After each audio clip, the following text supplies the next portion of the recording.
إن الحمد لله نحمده ونستعينه ونستغفره ونعوذ بالله من شرور أنفسنا ومن سيئات أعمالنا من يهده الله فلا مضل له ومن يضلله فلا هادي له وأشهد أن لا إله إلا الله وحده لا شريك له وأشهد أن محمدا عبده ورسوله أما بعد فإن خير الحديث كتاب الله وخير الهدي هدي محمد صلى الله عليه وسلم وشر الأمور محدثاتها وكل محدثة بدعة وكل بدعة ضلالة وكل ضلالة في النار.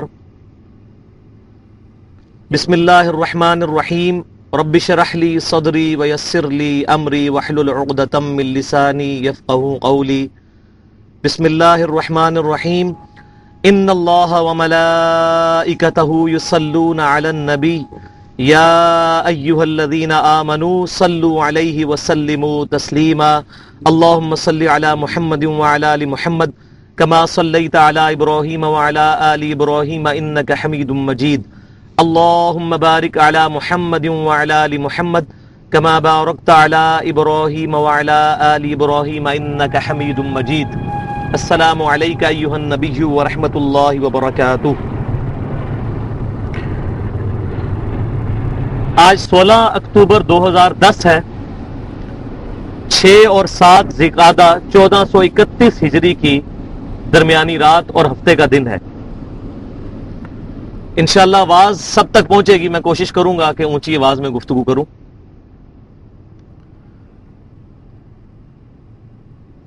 اللہ تبارک و تعالیٰ کا ہم پر سب سے بڑا احسان یہ ہے کہ اللہ تعالیٰ نے اپنے پیارے محبوب امام کائنات سید الاولین والآخرین امام الانبیاء والمرسلین شفیع المذنبین رحمت للعالمین امام اعظم سیدنا محمد رسول اللہ صلی اللہ علیہ وآلہ وسلم کا دامن کرم ہمارے ہاتھوں میں دیا، اور آپ صلی اللہ علیہ وسلم کے ذریعے سے 2 چیزیں ہمیں عطا فرمائیں. نمبر 1 اسلام اور نمبر 2 قرآن. اسی چیز کو اللہ تبارک و تعالی نے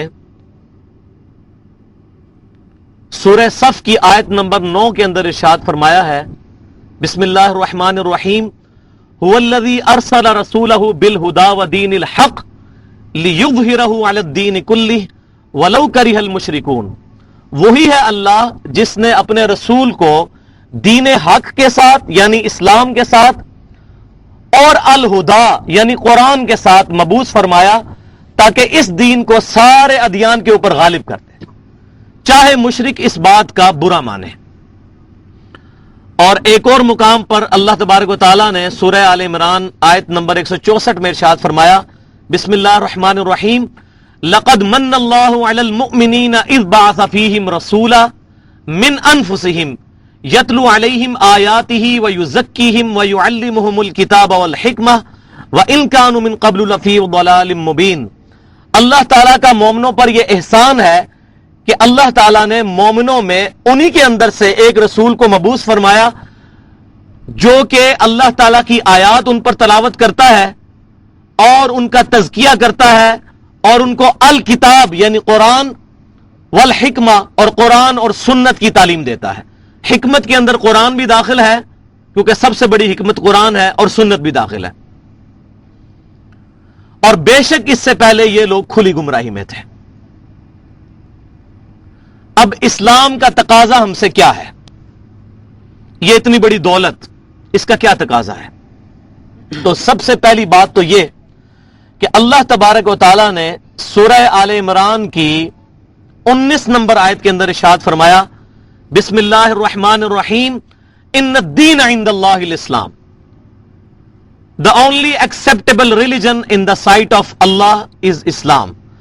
اللہ کے حضور قیامت والے دن قابل قبول دین صرف اسلام ہے.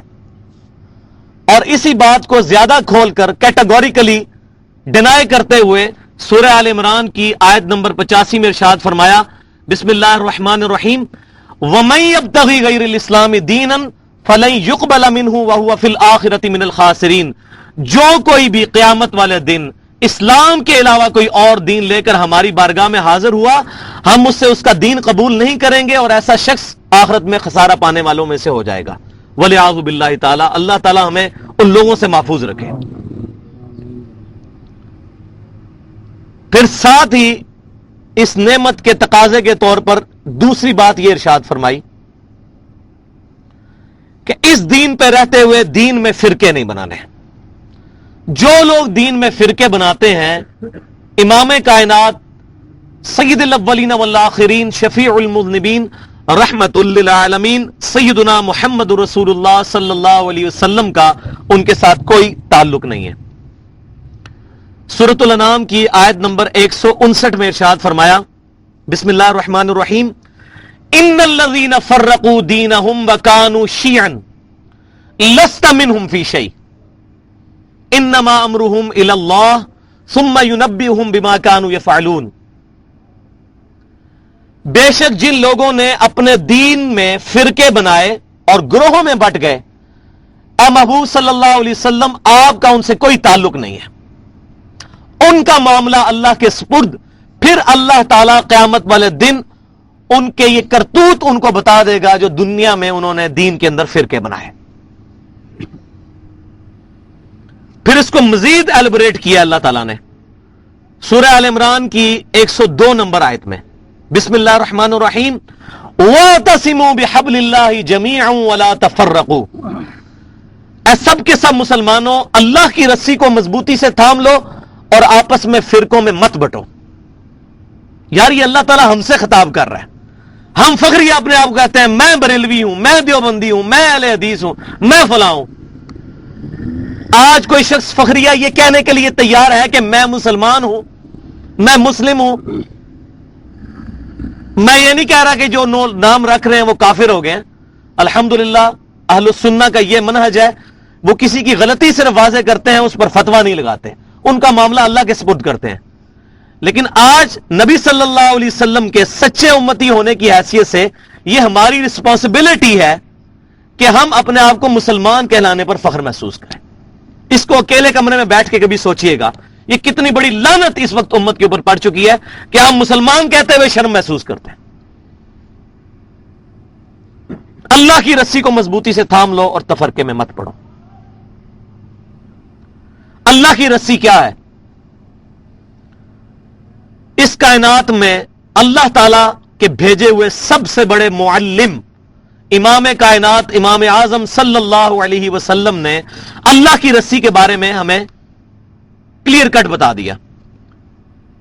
چنانچہ صحیح مسلم میں کتاب الفضائل چیپٹر ہے، اور بیروت اور علماء حرمین کی انٹرنیشنل نمبرنگ کے مطابق حدیث کا نمبر ہے 6228۔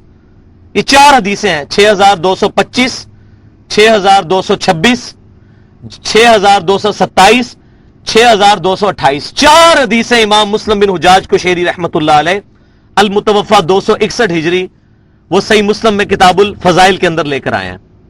ان کا لب لباب یہ ہے کہ سیدنا زید بن ارقم رضی اللہ تعالیٰ عنہ کہتے ہیں کہ آپ صلی اللہ علیہ وسلم نے حج سے واپسی پر مکے اور مدینے کے درمیان خم نامی گاؤں میں ایک خطبہ ارشاد فرمایا، اور اس خطبے کے الفاظ سے یہ اندازہ ہوتا ہے کہ آپ صلی اللہ علیہ وسلم کیا امپورٹنٹ گفتگو کرنے والے ہیں۔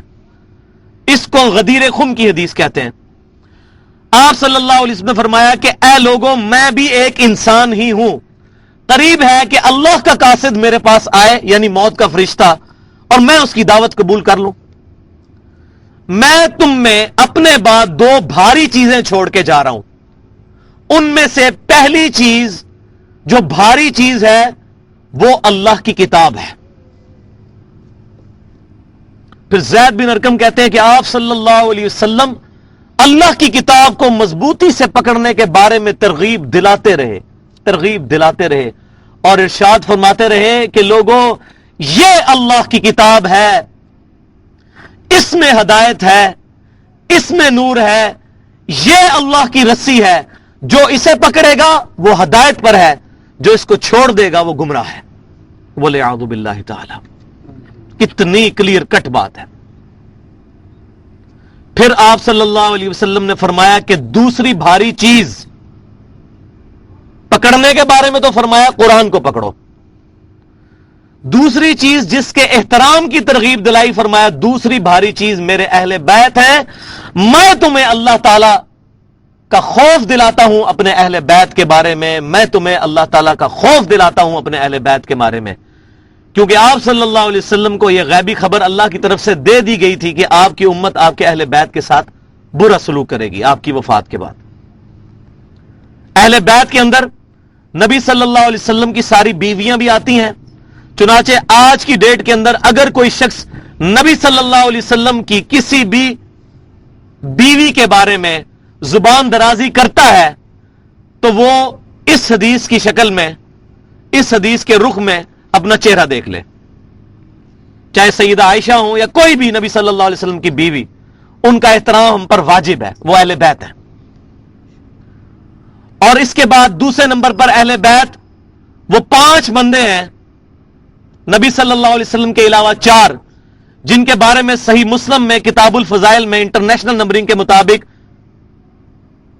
6062 نمبر حدیث ہے، 6261 نمبر اور 6260 نمبر. یہ 2 حدیثیں ہیں فضائل اہل بیت میں صحیح مسلم میں کہ آپ صلی اللہ علیہ وسلم نے سیدنا حسن کو بلایا، پھر سیدنا حسین کو بلایا، پھر سیدہ فاطمہ کو بلایا، پھر سیدنا علی کو بلایا اور اپنی چادر کے نیچے ان کو لے لیا اور کہا کہ اے اللہ یہ میرے اہل بیت ہیں.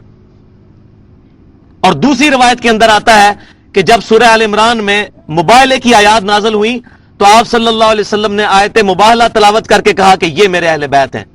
اور ایک روایت میں صحیح مسلم کی آپ صلی اللہ علیہ وسلم نے پھر وہ آیت بھی تلاوت کی سورۃ الاحزاب کی، انما یرید اللہ لیذھب عنکم الرجس اہل البیت، کہ بے شک اللہ تعالیٰ تو یہ چاہتا ہے کہ اے نبی کے گھر والوں تم سے ہر ناپاکی دور کر کے تمہیں پاک صاف کر دے. تو یہ بھی اہل بیت ہیں. اور اس میں خصوصاً سیدہ فاطمہ کے بارے میں تو آپ صلی اللہ علیہ وسلم کی بخاری مسلم کی حدیث ہے کہ فاطمہ میرے جگر کا ٹکڑا ہے، جس نے فاطمہ کو تکلیف دی اس نے مجھے تکلیف دی. اور سیدنا حسن اور حسین کے بارے میں کتاب الفضائل جامعہ ترمذی میں حسن لذاتی سند کے ساتھ یہ روایت موجود ہے کہ سیدنا حسن اور حسین جنتی نوجوانوں کے سردار ہیں. اور سیدنا علی کے بارے میں صحیح مسلم کے اندر موجود ہے کتاب الفضائل کتاب الایمان میں پہلے چیپٹر میں کہ علی سے محبت نہیں رکھے گا مگر مؤمن، علی سے بغض نہیں رکھے گا مگر منافق. تو الحمدللہ جو صحیح العقیدہ مسلمان ہیں وہ اہل بیت سے بھی محبت کرتے ہیں اور قرآن پاک کو لازمی پکڑتے ہیں. اور جن لوگوں نے بھی اہل بیت کے بارے میں زبان درازیاں کی، چاہے آپ صلی اللہ علیہ وسلم کی بیویوں کے بارے میں یا سیدنا حسن، سیدنا حسین، سیدنا علی یا سیدہ فاطمہ کے بارے میں، چاہے وہ یزید تھا، یزید سے تعلق رکھنے والے کوئی بھی لوگ تھے، ڈائریکٹلی یا انڈائریکٹلی اس جرم میں جو واقعہ کربلا ہوا کسی بھی طریقے سے شریک تھے، ہم ان کا معاملہ اللہ کے سپرد کرتے ہیں. ہم ان سے کوئی محبت نہیں رکھتے، ان کا معاملہ اللہ کے سپرد کرتے ہیں. اہل بیت کی محبت ہمارے ایمان کا حصہ ہے. اب یہ بڑی زیادتی تھی کہ اگر میں یہ دوسری بات اس میں بیان نہ کرتا اہل بیت والی. اب اس سے آگے مزید چلیں ایک قدم کہ نبی صلی اللہ علیہ وسلم نے حجۃ الوداع کے موقع پر جو خطبہ دیا ہے میدان عرفات میں، سیدنا عبداللہ بن عباس رضی اللہ تعالی عنہما روایت کرتے ہیں، الموطا امام مالک کے کتاب القدر چیپٹر میں انٹرنیشنل نمبرنگ کے مطابق 1628 نمبر حدیث ہے، اور المستدرک للحاکم میں کتاب العلم چیپٹر کے اندر انٹرنیشنل نمبرنگ کے مطابق 318 نمبر حدیث ہے کہ آپ صلی اللہ علیہ وسلم نے فرمایا کہ بے شک میں اپنے بعد تم میں 2 ایسی چیزیں چھوڑ کے جا رہا ہوں جن کو مضبوطی سے پکڑ لو گے تو کبھی گمراہ نہیں ہوگے. ایک اللہ کی کتاب اور دوسرے اس کے رسول صلی اللہ علیہ وسلم کی سنت. اور سنت وہ ہے جو صحیح احادیث سے ڈرائیوڈ ہو، صرف تواتر کو نہیں مانیں گے، صحیح احادیث کے ساتھ.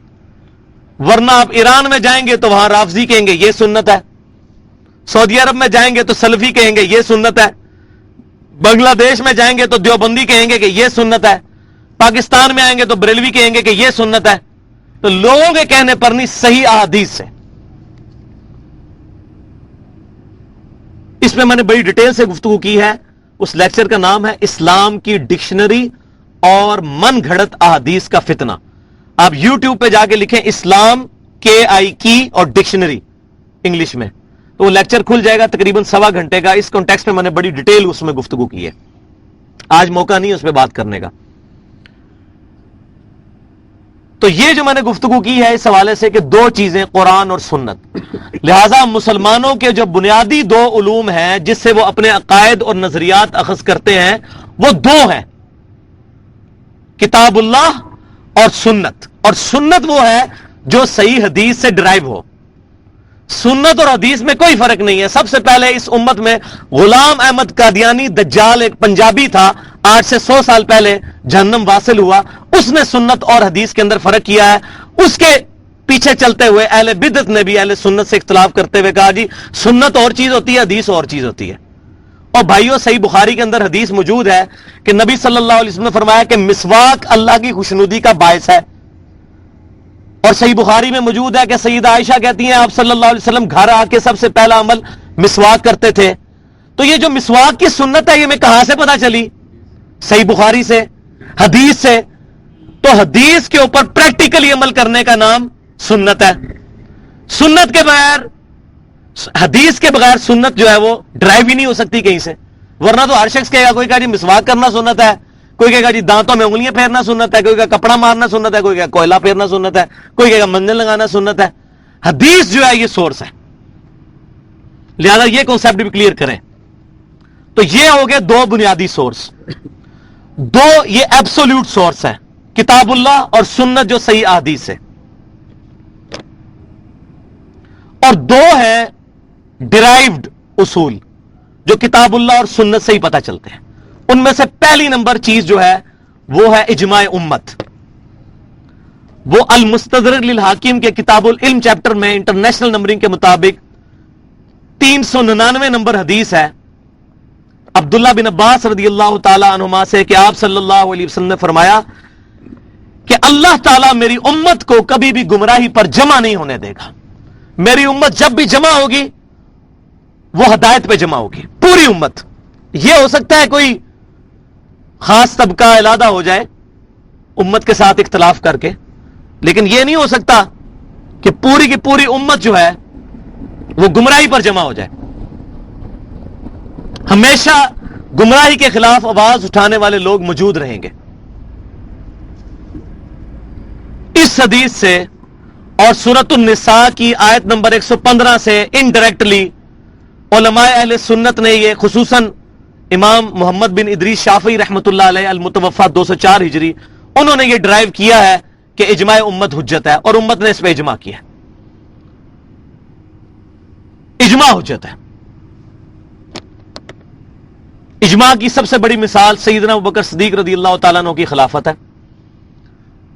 صحیح بخاری کے اندر حدیث موجود ہے, سیدہ عائشہ فرماتی ہیں نبی صلی اللہ علیہ وسلم نے اپنا خلیفہ کسی کو نہیں بنایا, صحابہ کرام نے اجماع کیا ہے.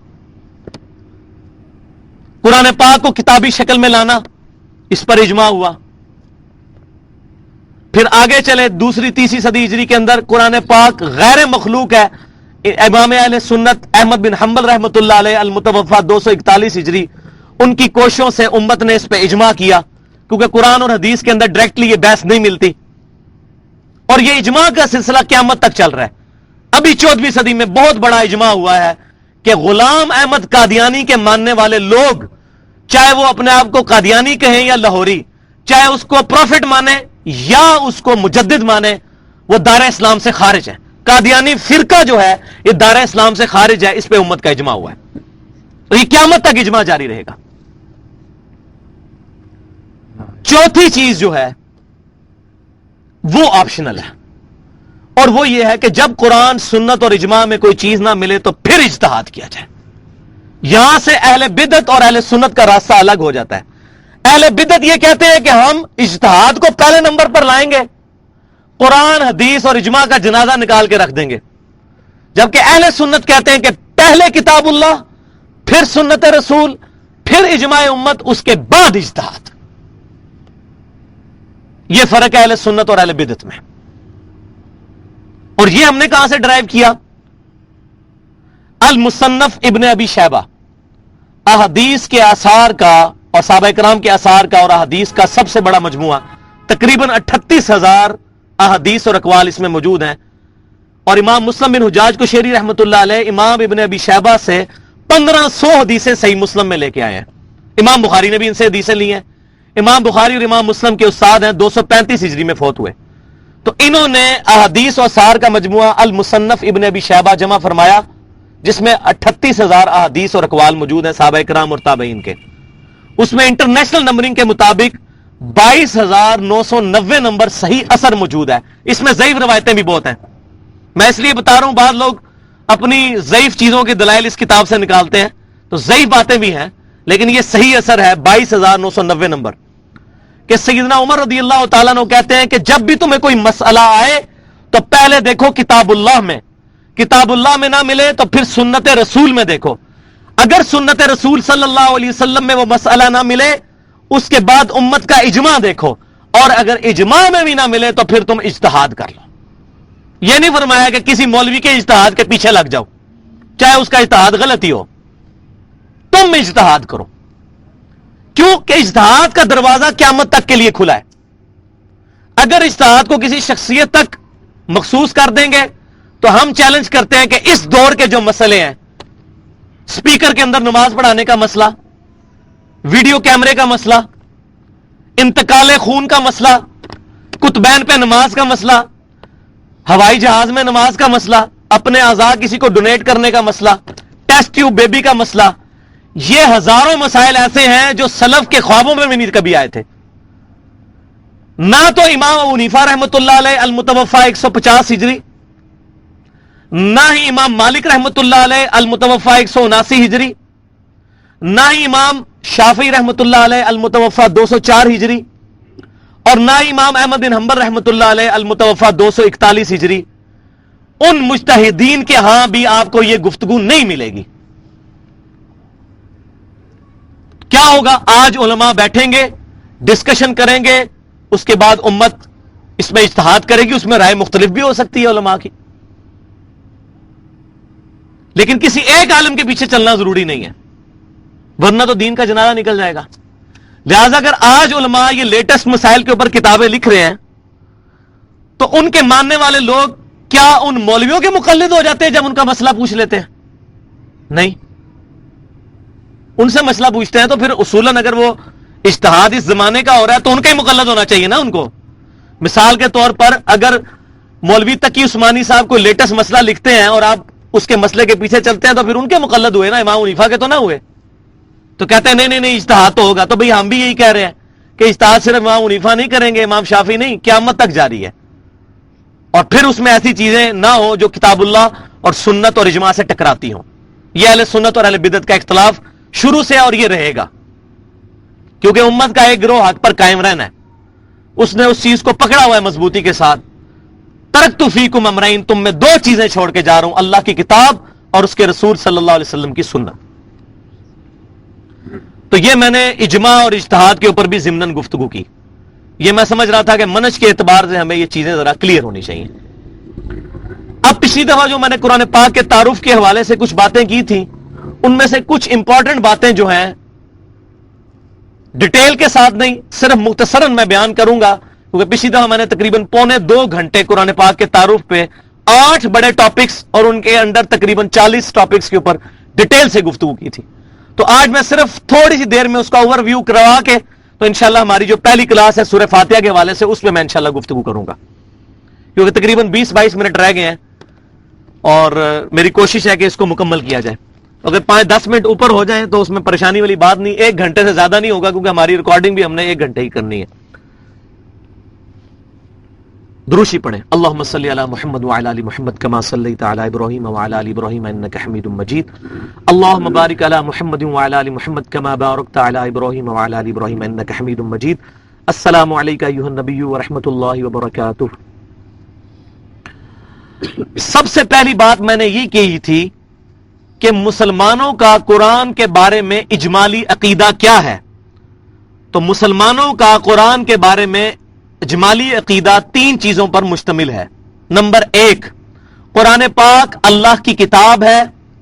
نمبر 2, یہ امام کائنات سید الاولین والآخرین خاتم الانبیاء والمرسلین شفیع المذنبین امام اعظم سیدنا محمد رسول اللہ صلی اللہ علیہ وسلم پر نازل ہوئی، اور نمبر 3 یہ کہ یہ باللفظ محفوظ ہے، بالمفہوم نہیں۔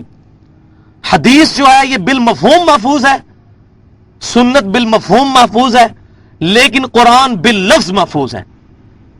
لہذا ہم حدیث کو قرآن کے برابر درجہ نہیں دیتے، یہ فرق سمجھے۔ یہ منکرین حدیث اہل سنت کے اوپر یہ اعتراض کرتے ہیں، یہ حدیث کو قرآن کی طرح، بخاری مسلم کو قرآن کی طرح مانتے ہیں۔ بخاری مسلم نبی صلی اللہ علیہ وسلم کی احادیث، متصل الاسناد مرفوع احادیث کا 100% صحیح مجموعہ ہے، لیکن بالمفہوم، باللفظ نہیں۔ قرآن باللفظ ہے، یہ بہت بڑا فرق ہے۔ اور کاش اس طرح کی کوشش صحابہ کرام علیہم رضوان حدیث کے بارے میں کرتے جس طرح کی قرآن کے بارے میں کی، تو شاید آج امت کی جو اختلاف کی نوعیت ہے وہ ذرا کم ہوتی، لیکن اللہ کی حکمت۔ اسی کے اندر میں نے اگلی بات یہ کی تھی، چوتھی بات، کہ قرآن پاک اصل حالت میں جو ہے وہ لوح محفوظ میں ہے۔ ہمارے پاس اتھینٹک ورژن ہے، اس کا فوٹو کاپی ہے جو دنیا میں اللہ تعالیٰ نے امت محمدیہ صلی اللہ علیہ وسلم کو دی، لیکن بل ہوا قرآن مجید فی لوح محفوظ، اصل قرآن وہاں پر محفوظ ہے، لیکن یہ جو ہمارے پاس قرآن ہے یہ اس کی نقل ہے، اور یہ اسی ترتیب پہ محفوظ ہے کہ سورہ فاتحہ پھر سورہ بقرہ۔ وہ تسلیمہ نسرین جو دجال بنگلہ دیش کی کہتی ہے قرآن کی ترتیب الہامی نہیں ہے، وہ جھوٹ ہے۔ پانچویں بات، نبی صلی اللہ علیہ وسلم کا اونلی معجزہ جس پر دعوی نبوت ہے ہمارا، وہ یہ قرآن ہے۔ اس کی بنیاد پہ ہم چیلنج کرتے ہیں کہ آپ صلی اللہ علیہ وسلم اللہ کے نبی ہیں۔ باقی آپ کے حصی معجزات بہت ہیں، لیکن جس معجزے پر ہمارا چیلنج ہے کہ یہ اللہ کے نبی صلی اللہ علیہ وسلم اللہ کے نبی ہیں، وہ قرآن پر ہے۔ قرآن کو اس زمانے کے ٹیسٹ میں بھی پیش کر دے کہ اس وقت شاعرانہ دور تھا، کوئی شخص قرآن جیسی صورت نہیں بنا سکا، اور آج کے زمانے میں سائنٹیفک فیکٹس پہ پیش کریں، قرآن کی ایک آیت بھی اسٹیبلش سائنس کے خلاف نہیں ہے۔ اس پہ میں نے بڑی ڈیٹیل سے گفتگو پچھلی دفعہ کی تھی۔ اور چھٹی بات یہ کہ قرآن وہ الکتاب ہے جس کی پیشن گوئیاں تمام پرانی کتابوں میں موجود ہیں۔ خصوصاً اس وقت دنیا کے اندر دو بڑے جو مذاہب ہیں، کرسچینٹی اور جوڈائزم، عیسائیت اور یہودیت، ان کی جو مشترکہ کتاب ہے تورات، اولڈ ٹیسٹیمنٹ جس کو کہتے ہیں، اس میں جو چیپٹر ہے کتاب الاستثناء جس کو کہتے ہیں ڈیوٹرونومی، اس کا باب نمبر 18 اور اس میں آیت نمبر 18 میں ہے کہ اے موسیٰ علیہ السلام، میں تیری امت کے بھائیوں میں سے ایک ایسا رسول برپا کروں گا جس کے منہ میں اپنا کلام ڈالوں گا، اور وہ لوگوں سے وہی کہے گا جو میں اس کو وہی کہوں گا۔ وما ينطق عن الهوى ان هو الا وحی یوحى، جو قرآن میں بھی آتا ہے۔ یہ محبوب صلی اللہ علیہ وسلم اپنی خواہش نفس سے کچھ نہیں کہتے، بلکہ وہ کہتے ہیں جو اللہ نے ان کو وحی فرمایا۔ اور نبی صلی اللہ علیہ وسلم اس کا مصداق بن کے آئے ہیں۔ عیسیٰ علیہ السلام ان کی بشارت یہ نہیں ہے۔ کیوں؟ کیونکہ عیسیٰ علیہ السلام بنی اسرائیل میں سے تھے، ان کے بھائیوں میں سے نہیں تھے۔ بنی اسرائیل کے بھائی جو ہیں بنو اسماعیل ہیں، اور اس کے اوپر میں نے ڈیٹیل سے گفتگو کی تھی کہ موسیٰ علیہ السلام نبی صلی اللہ علیہ وسلم کے درمیان ریزیمبلنس ہے، یکسانیت ہے، جو عیسیٰ علیہ السلام اور موسیٰ علیہ السلام کے درمیان نہیں ہے۔ تو بنو اسماعیل میں سے، ان کے بھائیوں میں سے نبی صلی اللہ علیہ وسلم کو اٹھایا۔ انشاءاللہ اس پہ گفتگو ڈیٹیل سے سورہ بقرہ کے پہلی رکوع میں ہوگی۔ اس کے بعد دوسرا ٹاپک یہ تھا قرآن کب، کہاں اور کس زبان میں نازل ہوا۔ تو اس میں نے بتایا تھا کہ قرآن پاک 610 عیسوی، آج چل رہا ہے 2010، تو ایگزیکٹ آپ 1400 سال پیچھے چلے جائیں۔ 2010 ابھی چل رہا ہے، 610 عیسوی سے لے کر 632 عیسوی تک 22 سالوں میں عیسوی اعتبار سے اور 23 سالوں میں قمری اعتبار سے نازل ہوا۔ یہ تو ہو گیا اس کا ٹائم، اور اس کا سپیس کیا ہے، ٹائم اینڈ سپیس۔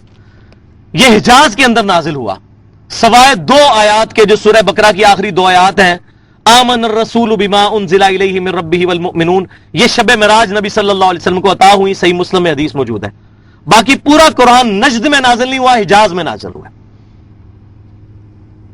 تبوک سے لے کر مکہ مدینہ یہ سارا پورشن جو ہے یہ حجاز بنتا ہے، جو پہاڑیاں ہیں اس کے اس طرف۔ دوسری بات اس کے اندر یہ کہ مکی قرآن پورے قرآن کا 2/3 ہے اور مدنی قرآن 1/3 ہے. تیسری بات یہ کہ قرآن پاک کا جو ڈائلیکٹس ہے، لہجہ جو ہے عربی، جیسا پنجابی میں بھی کئی لہجے ہیں، لاہوریوں کا علیحدہ لہجہ ہے، سیالکوٹ والوں کا علیحدہ ہے، جیلم والوں کا ہمارے علیحدہ ہے، اسی طرح پنڈی کا علیحدہ ہے. تو قرآن کا جو لہجہ ہے وہ جو حجاز کے رہنے والے بادیہ نشین تھے، جو پینڈو لوگ، ان کی عربی زبان کے اندر ہے. چوتھی بات میں نے اس میں بتائی تھی کہ عربی زبان نے قرآن پاک کا یہ احسان کبھی نہیں بھولنا کہ قرآن پاک کی وجہ سے عربی زبان میں تبدیلی نہیں آئی. انگریزی زبان آج سے 150 سال پہلے دیکھیں، اردو زبان آپ پرانے ترجمے اٹھا کے دیکھیں، امام احمد بریلوی صاحب کا، اشرف تھانوی صاحب کا، فتح محمد جلندری صاحب کا، آپ کو اس اردو اور آج کی اردو میں بڑا فرق نظر آئے گا، لیکن عربی اسی طرح چل رہی ہے. پانچویں بات کہ عربی زبان کی کلائمیکس گرامر کی کتاب قرآن ہے، حتیٰ کہ اس دور کے کاپٹک کرسچن 1,40,00,000 کاپٹک نسل در نسل جو کرسچن ہیں، وہ بھی عربی زبان سکھانے کے لیے، جو عربی نسل ہے، سب سے ٹاپ کی چوٹی کی بک جو پڑھاتے ہیں وہ قرآن ہے. اللہ کا کلام نہیں مانتے لیکن اس کو گرامر کی بک مانتے ہیں بہت بڑی.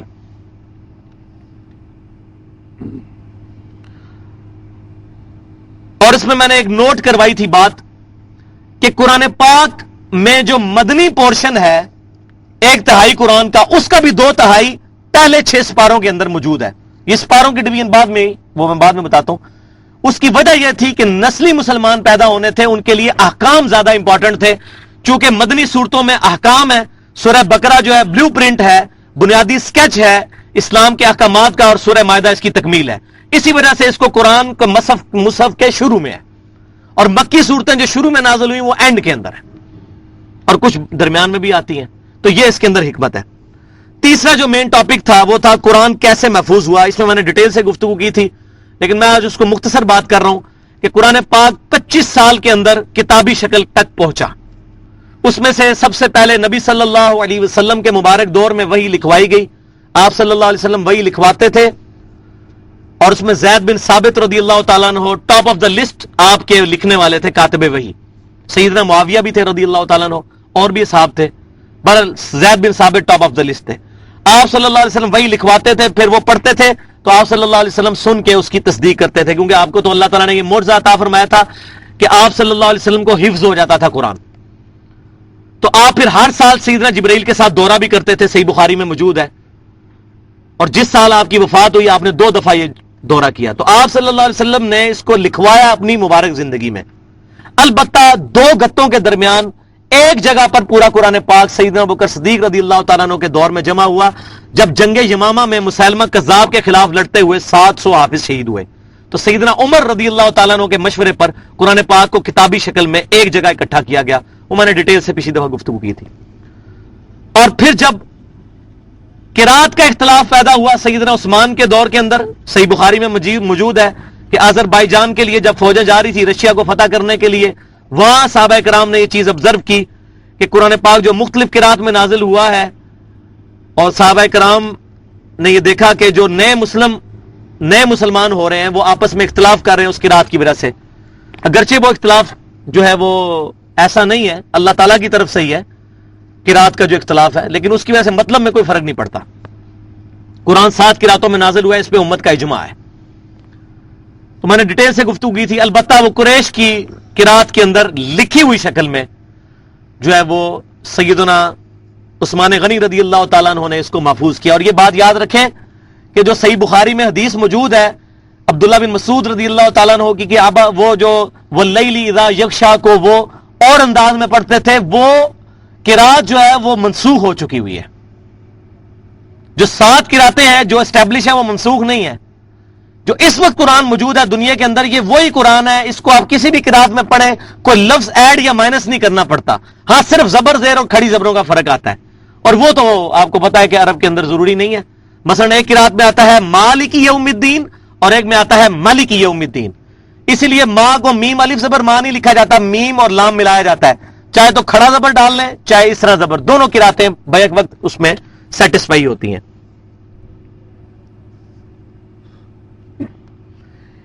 اس کے بعد میں نے یہ بات بتائی تھی، چوتھی جو بڑی کیٹیگری تھی وہ یہ کہ قرآن پاک ادب کی کون سی قسم ہے. یہ قرآن کے اسٹوڈنٹ کو بنیادی بات پتا ہونی چاہیے. عموماً کوئی بندہ قرآن کھولتا ہے تو سمجھتا ہے یہ عام سٹوری بک کی طرح اس میں چیپٹرز بنے ہوئے ہوں گے اور میں ڈیٹیل سے ایک تفسیر کے ساتھ پڑھتا جاؤں گا اور مجھے سمجھ آ جائے گی. تو قرآن پاک کا جو انداز ہے وہ بک والا نہیں ہے بلکہ خطابت کا انداز ہے. بلکہ میں نے پچھلی دفعہ ایک لفظ استعمال کیا تھا کہ it is the collection of divine orations of almighty Allah. یہ اللہ تعالیٰ کے خطبات کا مجموعہ ہے قرآن. اور خطبے کی یہ خاصیت ہوتی ہے کہ اس کے اندر خطیب جو ہوتا ہے وہ جوش کے ساتھ گفتگو کرتا ہے، سٹارٹ میں بھی اور اینڈ میں بھی، اور پھر گفتگو کے دوران ادھر ادھر کی مثالیں دے کر بات سمجھانے کی کوشش کرتا ہے. اس میں یہ ضروری نہیں ہوتا کہ ایک ہی ٹاپک پہ بات ہو، اور پھر اس کے اندر جوش بھی موجود ہوتا ہے. جیسے صحیح مسلم کے اندر حدیث ہے کہ نبی صلی اللہ علیہ وسلم جب جمعے کا خطبہ دیتے تھے کتاب الجمعہ چیپٹر میں، آپ کی آنکھیں سرخ ہو جاتی، آواز بلند ہو جاتی، اور آپ کھڑے ہو کر خطبہ دیتے تھے. ظاہر ہے اس وقت ویسے ہی بندے میں جوش ہوتا ہے، جیسے آپ صلی اللہ علیہ وسلم اس جرنیل کی طرح ہو کہ جو اپنے ماننے والوں کو کسی فوج کے خلاف لڑانے کے لیے تیار کر رہا ہوں. تو قرآن بھی اللہ تعالیٰ کے خطبات ہیں، اس لیے قرآن کا سٹارٹ بھی بڑا زبردست ہوتا ہے سورت کا، اور اینڈ بھی.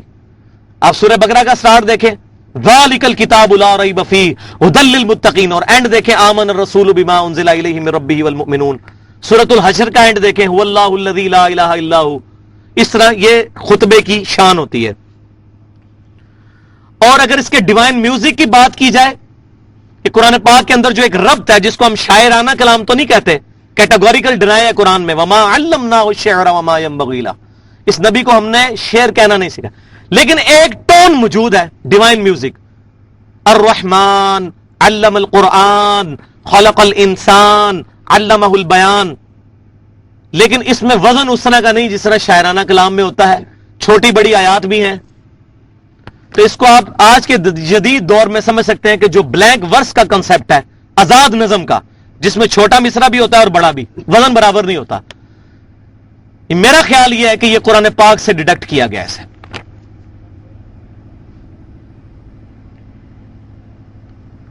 پانچویں جو بات جو مین کیٹیگری تھی وہ قرآن کی ترتیب اور ترکیب کے بارے میں. تو میں نے بتایا تھا قرآن کا بیسک یونٹ جو ہے وہ آیت ہے.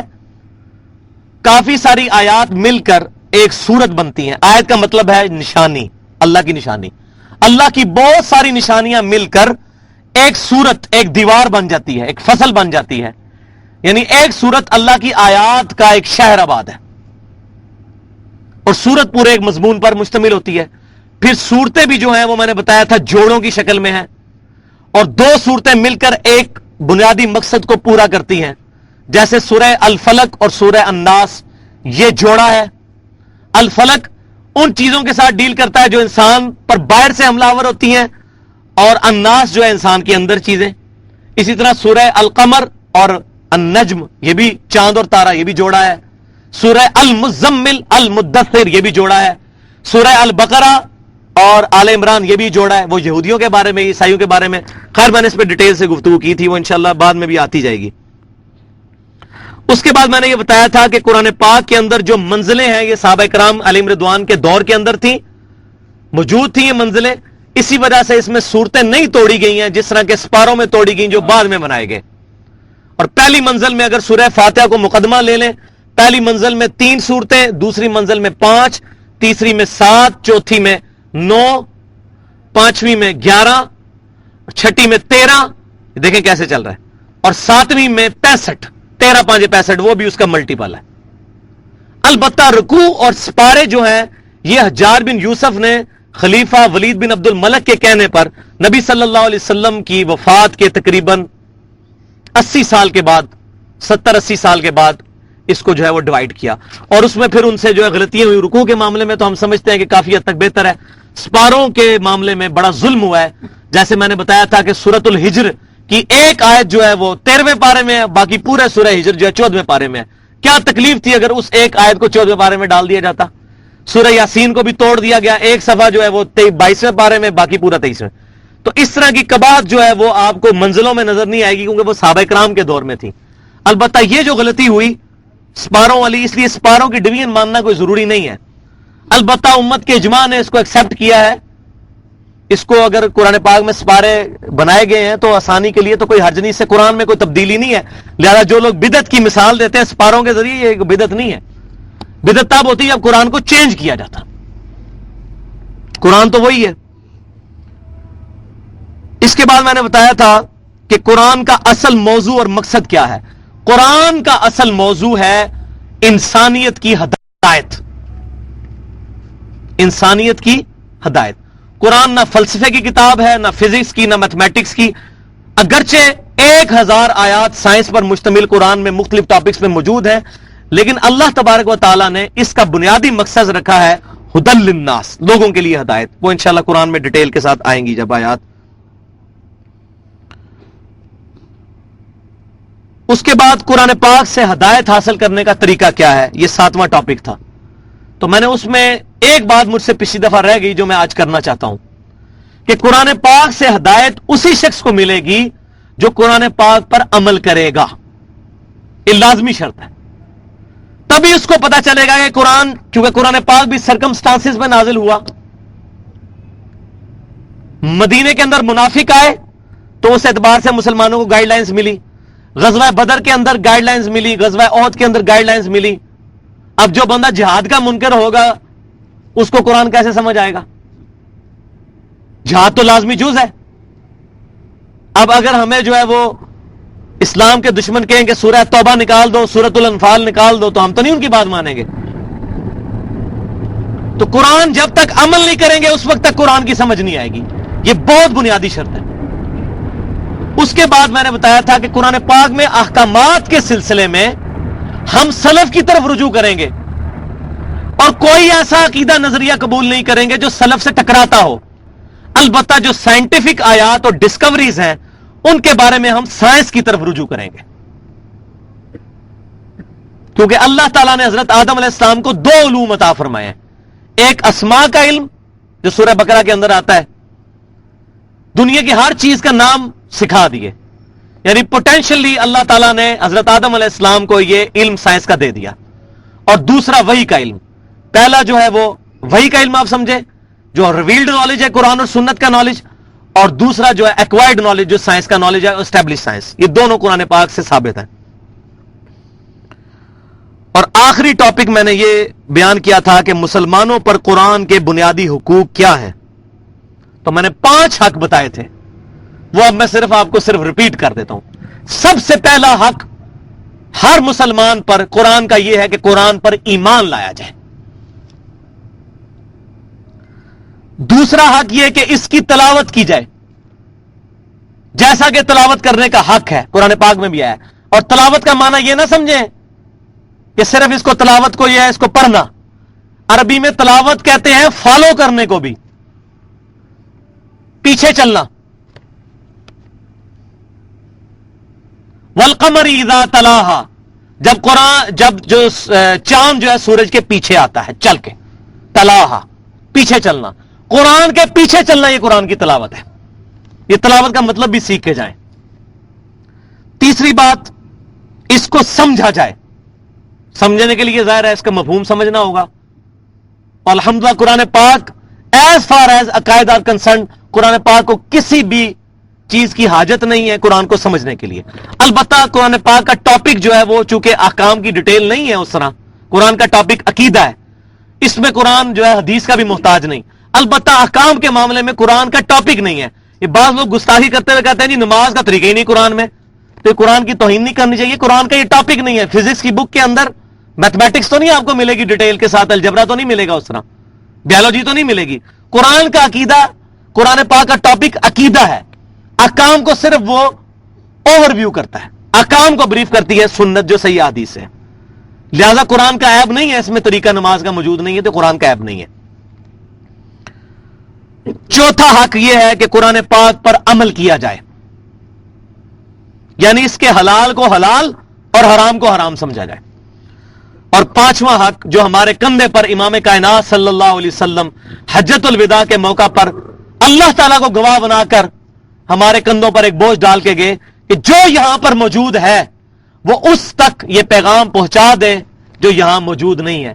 اور قرآن پاک میں اللہ تعالیٰ نے سورۃ الانعام کی 19 نمبر آیت میں ارشاد فرمایا بسم اللہ الرحمن الرحیم وَأُوحِيَ إِلَيَّ هَذَا الْقُرْآنَ لِأُنذِرَكُم بِهِ وَمَن بَلَغَ، اے محبوب صلی اللہ علیہ وسلم آپ فرماؤ اللہ نے مجھے قرآن اس لیے وحی کیا ہے کہ تاکہ اس کے ذریعے میں تمہیں ڈر سناؤں، تبلیغ کر دوں، اور جس تک بھی یہ قرآن پہنچ جائے یعنی وہ بھی اسی پر عمل کرے اور اسی سے تبلیغ کرے، فضائل اعمال سے تبلیغ نہ کرے، فضان سنت سے تبلیغ نہ کرے، الرحیق المختوم سے تبلیغ نہ کرے، بلکہ اللہ کی کتاب سے تبلیغ کرے۔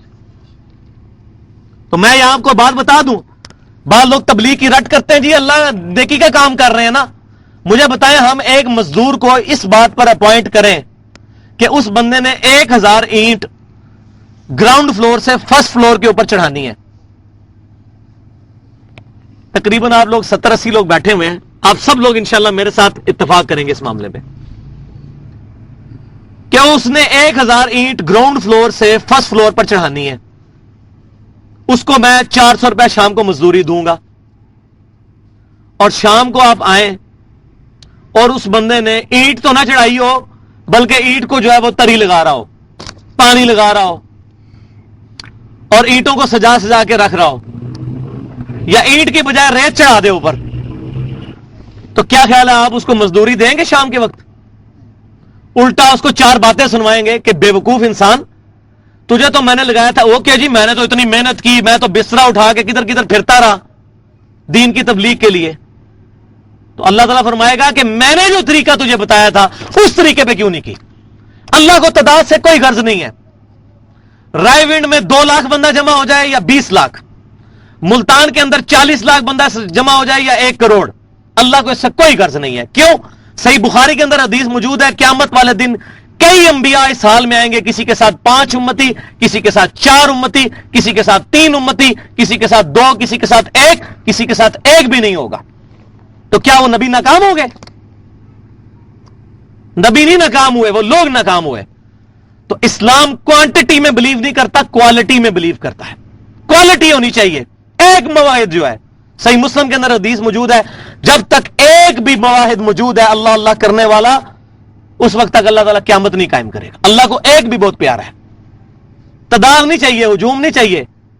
صحابہ کرام 313 سے پوری دنیا میں انقلاب آ گیا ہے، مسلمان 50 لاکھ جا کے حج کرتے ہیں ہر سال، اور مسلمان دن بدن پیچھے پیچھے جا رہے ہیں، کوئی دنیا کے اندر فرق نہیں پڑا۔ کیوں نہیں فرق پڑا؟ اس منہج کو چھوڑ دیا۔ تو قرآن کو پکڑنا ہے ہم نے، اور قرآن کی ایکسپلینیشن میں انشاءاللہ صحیح احادیث بھی آئیں گی، صحابہ تابعین تبع تابعین کے اقوال بھی آئیں گے، الحمدللہ ہم سلف کے منہج پر ہیں۔ اہل سنت وہ ہے جو کتاب اللہ کو، سنت رسول کو سلف کے منہج پر مانتا ہے۔ اہل سنت غیر مقلد نہیں ہوتا، اہل سنت مقلد بھی نہیں ہوتا، مقلد کی طرح اندھا بھی نہیں ہوتا، اور اہل سنت جو ہے وہ غیر مقلد کی طرح باغی بھی نہیں ہوتا کہ قرآن اور سنت سے اپنی مرضی کے رزلٹ نکالنا شروع کرتے۔ نہیں، کتاب اللہ اور سنت کو سلف کے منہج کے اوپر اجماع کو حجت مانتے ہوئے وہ مانتا ہے۔ تو یہ ساری گفتگو الحمدللہ اللہ تعالیٰ نے مجھے ہمت دی ہے کہ میں نے تقریباً 45 منٹ کے اندر یہ گفتگو کور کر لی ہے۔ انشاءاللہ اب وہ جو 1 گھنٹہ میں نے پورا کرنا ہے 15 منٹ کے اندر انشاءاللہ 9:15 بجے پوری یہ گفتگو مکمل ہو جائے گی۔ اب سورہ فاتحہ شروع کرتے ہیں۔ سب سے پہلے تو میں آپ سب سے ریکویسٹ کروں گا کہ ہم بہت بڑی منزل کی طرف اپنا قدم بڑھانے لگے ہیں۔ ہماری زندگی کا سب سے اہم یہ ایک سفر ہے جو ہم جس جرنی پہ جانے لگے ہیں، قرآن کی جرنی پہ۔ تو اس کے لیے سب سے پہلے ہم اللہ سے دعا مانگتے ہیں کہ اے اللہ ہمیں قرآن پاک کے مفہوم کو اس طرح سمجھا دے جس طرح تو نے امام کائنات صلی اللہ علیہ وسلم کو اور آپ صلی اللہ علیہ وسلم کے ذریعے صحابہ کرام علیہم رضوان کو سمجھایا تھا۔ آمین۔ اے اللہ اس قرآن کو ہمارے لیے ہدایت اور نور بنا، اور قیامت والے دن اس کو ہمارے حق میں حجت بنا، ہمارے خلاف حجت نہ بنانا۔ رب اشرح لی صدری ویسر لی امری واحلل عقدۃ من لسانی یفقہوا قولی۔ اب ہم شروع کرتے ہیں جی سورۃ الفاتحہ۔ اعوذ باللہ السمیع العلیم من الشیطان الرجیم من ہمزہ ونفخہ ونفثہ، بسم اللہ الرحمن الرحیم۔ قرآن پاک اندر لا کے رکھے ہوئے ہیں، لیکن سورہ فاتحہ چونکہ ہمیں زبانی آتی ہے اس لیے آج سامنے رکھنے کی ضرورت نہیں۔ اگلی دفعہ سورہ بقرہ جب شروع ہوگی تو انشاءاللہ ہم ڈیسک بھی یہاں رکھیں گے اور قرآن پاک سامنے رکھ کے انشاءاللہ اس کو کور کیا کریں گے۔ سورۃ الفاتحہ جو ہے یہ قرآن کا مقدمہ سمجھ لیں، دباچہ ہے قرآن کا، پریفیس۔ الفاتحہ کہتے ہیں کھولنے والے کو، یہ قرآن پاک کی چابی ہے جو قرآن پاک کا دروازہ کھولتی ہے. سب سے زیادہ جس سورت کی اہمیت ہے وہ سورہ الفاتحہ ہے. اس پہ اگر میں بولوں گھنٹوں چاہیے، لیکن وہ آج ہمارا ٹاپک نہیں ہے. ہمارا ٹاپک یہ ہے اس کے مفہوم کو سمجھنا، اس لیے میں اس کو آگے لے کے چلتا ہوں. بسم اللہ الرحمن الرحیم، اللہ کے نام سے، یعنی کہ اللہ کے نام سے شروع، اللہ کے نام سے جو الرحمن ہے اور الرحیم ہے. الرحمن اور الرحیم کا مطلب کا فرق سمجھ لیں.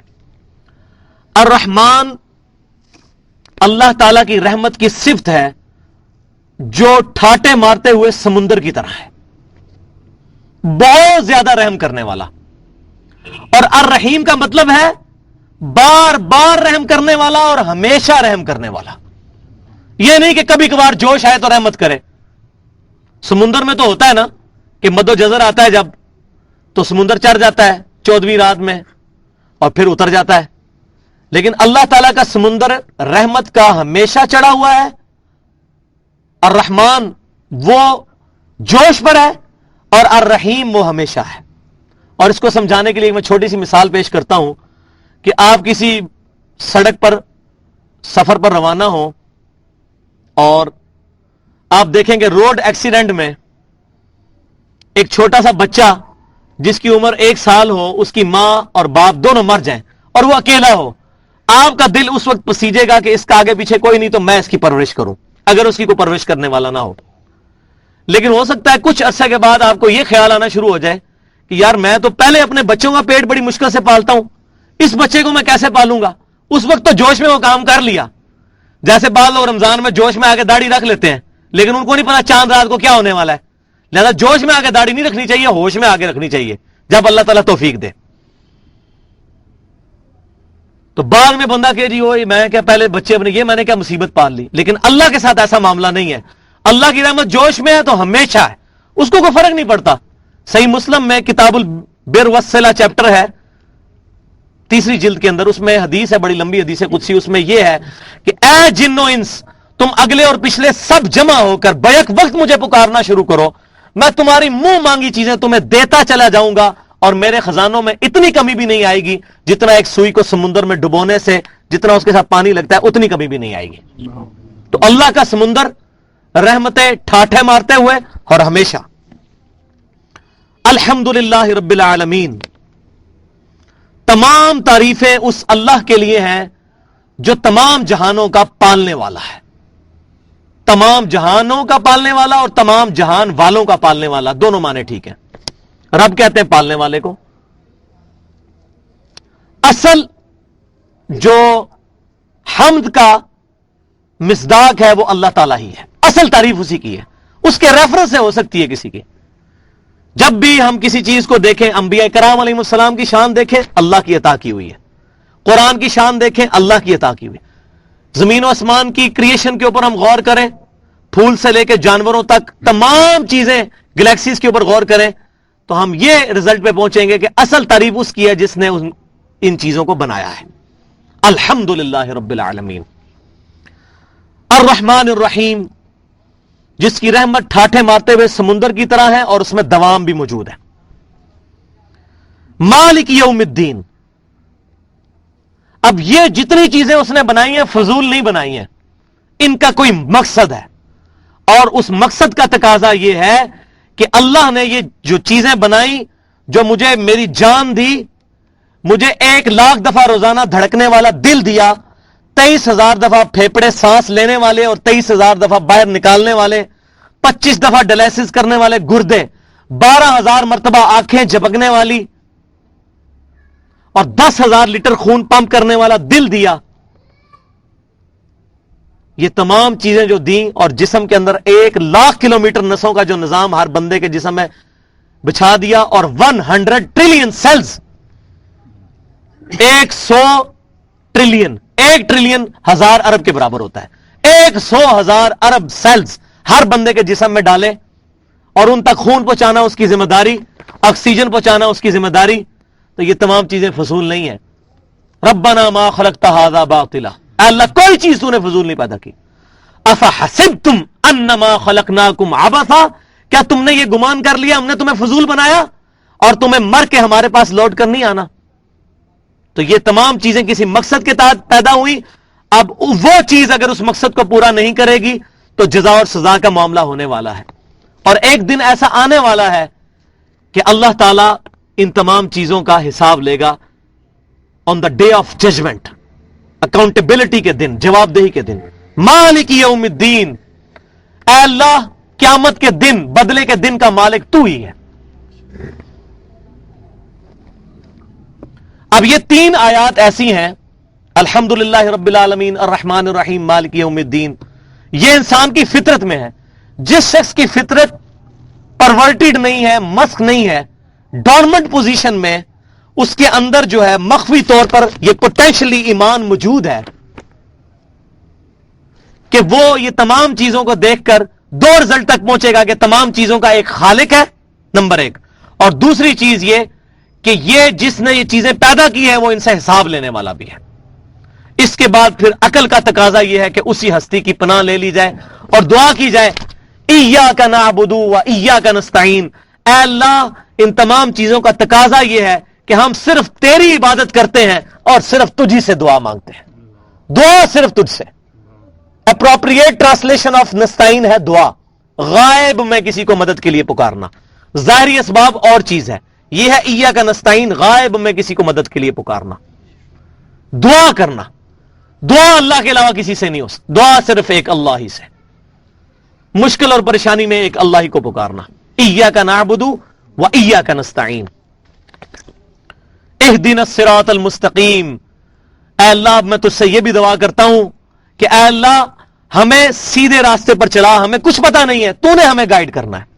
اور سیدھا راستہ کون سا؟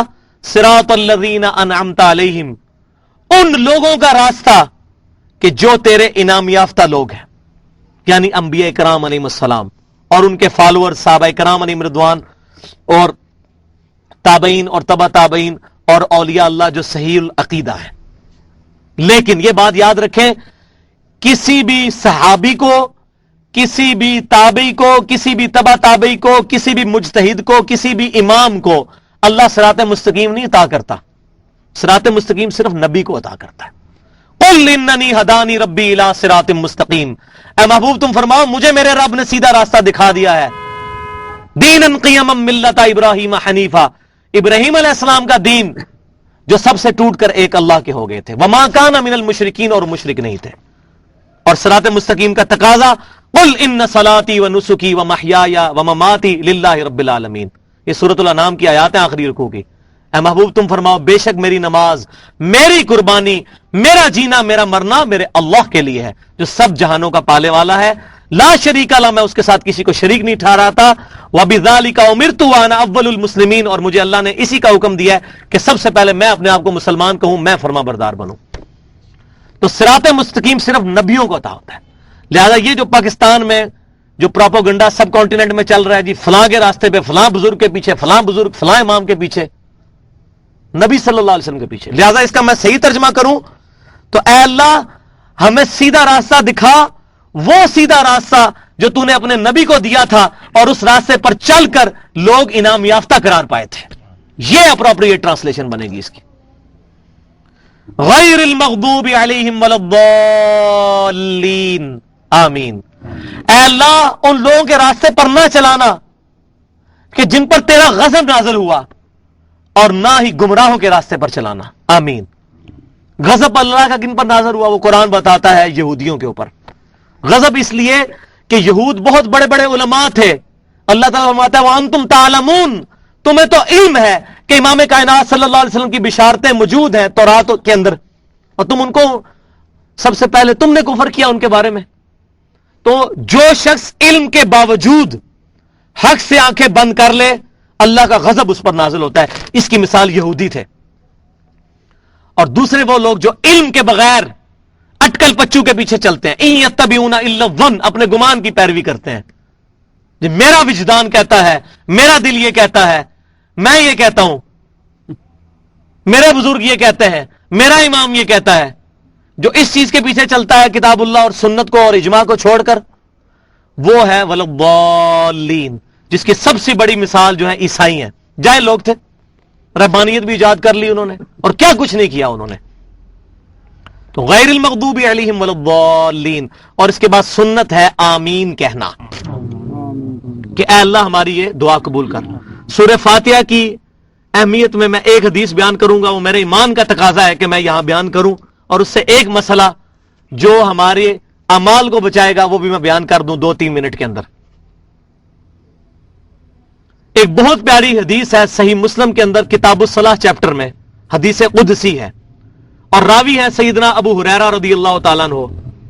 اور یہ حدیث جو ہے وہ قابل وجد ہے کہ نبی صلی اللہ علیہ وسلم نے فرمایا کہ اللہ تبارک و تعالیٰ فرماتا ہے. پہلے آپ صلی اللہ علیہ وسلم نے ایک بات ارشاد فرمائی کہ اس کی نماز ناقص ہے، ناقص ہے، ناقص ہے جو سورہ الفاتحہ نہیں پڑھتا نماز میں.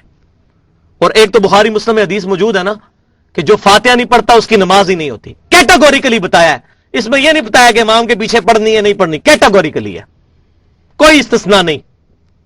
اور یہ حدیث آپ صلی اللہ علیہ وسلم نے فرمایا کہ اس کی نماز ناقص ہے، ناقص ہے، ناقص ہے جو نماز میں سورہ الفاتحہ نہیں پڑھتا. پھر آپ صلی اللہ علیہ وسلم نے حدیث قدسی بیان فرمائی، تو وہ سیدنا ابو ہریرہ روایت کرتے ہیں. تو اس کے بعد وہ کہتے ہیں، سیدنا ابو ہریرہ رضی اللہ تعالیٰ عنہ سے پوچھا گیا کہ جب ہم امام کے پیچھے ہو تو تب بھی ہم فاتحہ پڑھا کریں؟ تو سیدنا ابو ہریرہ نے یہ نہیں فرمایا کہ تم حنفی ہو جاؤ یا شافعی ہو جاؤ یا مالکی ہو جاؤ. آپ نے فرمایا کہ ہاں اقرا بہا فی نفسک، اپنے دل میں آہستہ آہستہ پڑھ لیا کرو. اقرا کا لفظ پڑھنے کے لیے آتا ہے، اور دل میں پڑھنے سے مراد یہ نہیں ہے کہ منہ بند کر کے، آہستہ آواز میں. کیونکہ صحیح بخاری اور صحیح مسلم میں حدیث موجود ہے، سیدنا ابو ہریرہ رضی اللہ تعالیٰ عنہ نے نبی صلی اللہ علیہ وسلم سے پوچھا کہ اللہ کے نبی صلی اللہ علیہ وسلم، آپ اللہ اکبر کہہ کے جب نماز شروع کرتے ہیں تو آپ خاموش ہو جاتے ہیں، اس وقت آپ کیا پڑھ رہے ہوتے ہیں؟ تو خاموشی کا مطلب ہے کہ خاموشی کے باوجود بھی پڑھ رہے ہوتے ہیں. وَإِذَا قُرِئَ الْقُرْآنُ فَاسْتَمِعُوا لَهُ، قرآن جب پڑھا جائے تو خاموشی اختیار کرو. اس کا یہ مطلب ہے کہ آہستہ آواز میں. سیدنا ابو ہریرہ نے پوچھا جب آپ خاموش ہوتے ہیں تو کیا پڑھتے ہیں؟ تو آپ نے یہ تو نہیں فرمایا میں خاموش ہوتا ہوں بھائی. تو پھر آپ نے دعا ثنا تعلیم فرمائی، اللہم باعدنی، وہ والی دعا، اور سبحانک اللہم وبحمدک وتبار. تو اس میں الفاظ ہے کہ آپ جب خاموش ہو جاتے ہیں. تو آپ صلی اللہ علیہ وسلم ثنا پڑھتے تھے. تو سیدنا ابو ہریرہ کا فتویٰ ہے، یہ کسی بزرگ کا فتویٰ نہیں ہے، صحابی رسول کا فتویٰ ہے. اور سیدنا ابو ہریرہ کے بارے میں جن لوگوں نے یہ بکواس کیا کہ وہ غیر فقیہ صحابی تھے، وہ اپنے ایمان کی فکر کریں. کیونکہ صحیح مسلم کے اندر یہ حدیث موجود ہے کہ نبی صلی اللہ علیہ وسلم نے دعا فرمائی تھی کہ ابو ہریرہ اور اس کی ماں سے مومن ہی محبت رکھے گا. وہ منافق ہیں جو سیدنا ابو ہریرہ کو کہتے ہیں غیر فقیہ تھے، اپنے مولوی کو کہتے ہیں فقیہ تھا بہت بڑا، اور سیدنا ابو ہریرہ کو کہتے ہیں غیر فقیہ تھے. نعوذ باللہ من ذالک. اپنے ایمان کی فکر کریں. تو سیدنا ابو ہریرہ نے کہا کہ امام کے پیچھے بھی ہوتے ہو، اقرا بہا فی نفسک، اپنے دل میں یہ پڑھ لیا کرو. کیوں؟ کہ میں نے نبی صلی اللہ علیہ وسلم سے یہ بات سنی ہے کہ اللہ نے ارشاد فرمایا کہ میں نے نماز کو اپنے اور اپنے بندے کے درمیان برابر تقسیم کر لیا ہے، نماز کو. اور آگے بتایا نماز سے مراد ہی فاتحہ ہے، فاتحہ پوری نماز ہے. یہاں فرمایا نماز کو اپنے اور اپنے بندے کے درمیان برابر تقسیم کر لیا ہے. اور پھر آگے سیدنا ابو ہریرہ کہتے ہیں کہ اللہ تعالیٰ فرماتا ہے نبی صلی اللہ علیہ وسلم کے ذریعے کہ جب میرا بندہ کہتا ہے الحمدللہ رب العالمین تو میں کہتا ہوں میرے بندے نے میری حمد بیان کی. اور جب وہ کہتا ہے الرحمن الرحیم تو میں کہتا ہوں میرے بندے نے میری صفات کا اقرار کیا، میری رحمت کا بیان کیا. جب وہ کہتا ہے مالک یوم الدین تو میں کہتا ہوں میرے بندے نے میری بزرگی کا اعتراف کر لیا کہ میں ہوں قیامت کے دن کا مالک. اور جب وہ کہتا ہے ایاک نعبد و ایاک نستعین تو یہ میرے اور میرے بندے کے درمیان کامن ہے، پس میرے بندے نے جو مجھ سے مانگا میں نے اس کو عطا کر دیا.